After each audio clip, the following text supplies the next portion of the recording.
Oui, les planches, il y en a qui s'en servent pour repasser et puis d'autres qui s'amusent à danser dessus. Tout à Je parle fait, des quel planches à enchaînement. roulettes. Les planches à roulettes. Donc on va parler de longboard. Alors, Non, mais j'ai dit planche à roulettes. oui, oui, alors c'est ça. Mais en français, longboard, c'est longue planche. Donc Ouais. effectivement, c'est une planche à roulettes qui ressemble à la planche de skate, vous l'avez dit, mais elle est plus grande, les roues sont plus grosses et on va chercher un peu plus la vitesse avec le longboard. Bon, je faisais exprès, hein, c'est pour que vous puissiez dire que ça vient des États-Unis, tout ça, j'imagine, non? Oui, ça a été inventé Bon. par les surfeurs californiens dans les années 70 parce qu'ils recherchaient sur Terre la sensation qu'on pouvait avoir en mer grâce à la Tiens, vague. Donc, pas étonnant qu'ils aient inventé du coup le longboard. Ça, c'était dans les années 70. Le longboard dancing, qui est une spécialité du longboard, lui est né en 2006, toujours aux États-Unis. Le longboard dancing, c'est des petits pas de danse qui vont se faire sur la planche, mixé avec des pirouettes, qu'on peut retrouver les pirouettes sur le skate street. Hein. Ouais. Le tout en chorégraphie et sous musique. Ça crée des scénettes Essentiel, la musique, en fait. essentielles dans le longboard dancing. En effet, comme le patinage artistique, hein, par exemple. Hein, c'est la même chose, hein, on peut dire. Le longboard dancing est très peu connu. C'est encore très confidentiel hein, partout dans le monde. Il n'y en a que quelques centaines en France. Hein, c'est dire si c'est peu. Il y en a très, très peu. Mais ça va. Maintenant qu'on en Mais parle. on n'a pas des champions? On a des champions. On a des championnes même. Et elles sont très jeunes, comme Cassandre, 23 ans, vice-championne de France de longboard dancing. Et bien sûr, nous l'avons rencontrée dans son skatepark du côté de Saint-Germain-en-Laye, c'est dans les Yvelines. Salut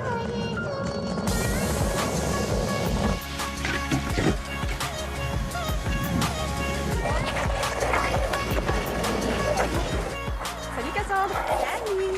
Ça va? Ça va et toi? Nickel.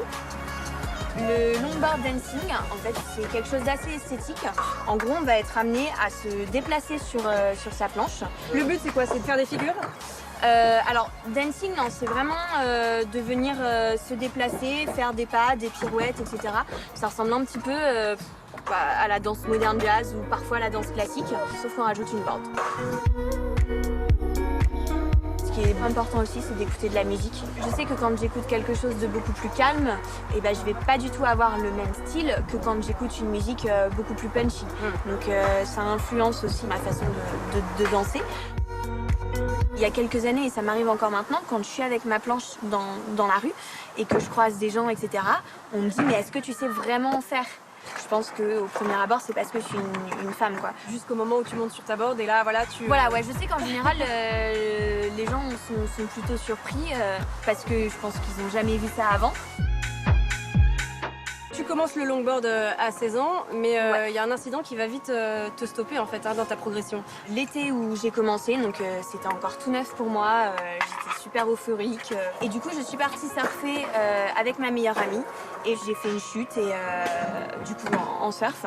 Et puis je me suis blessée dans le bas du dos. J'avais quand même une fracture avec un pincement de la moelle épinière. J'ai fait quasiment 2 ans de rééducation quand même.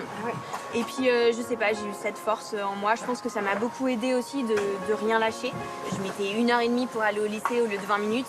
Mais vraiment, je me forçais à travailler mon corps tout le temps. Et je pense que c'est ça aussi qui m'a fait reprendre toutes mes capacités beaucoup plus rapidement. Tes qualités, ta détermination ont tellement payé qu'aujourd'hui, quelques années après avoir débuté le longboard, des grandes marques viennent te voir.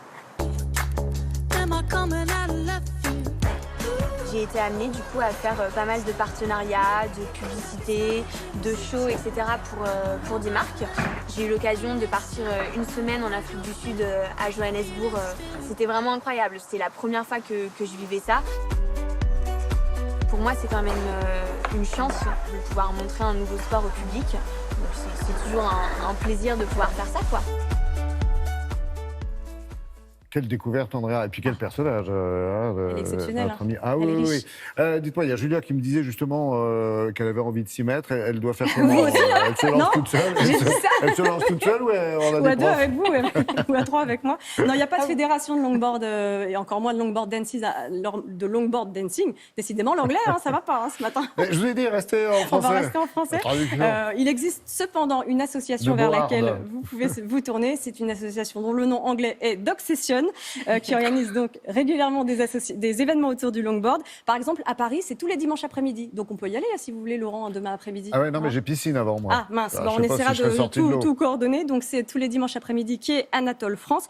Sinon, il y a plein d'événements partout en France. Renseignez-vous notamment autour de la Dog Session. Et puis sinon, les championnats de France en octobre prochain à Toulouse, si tout va bien, si le Covid ne fait pas trop de... D'accord.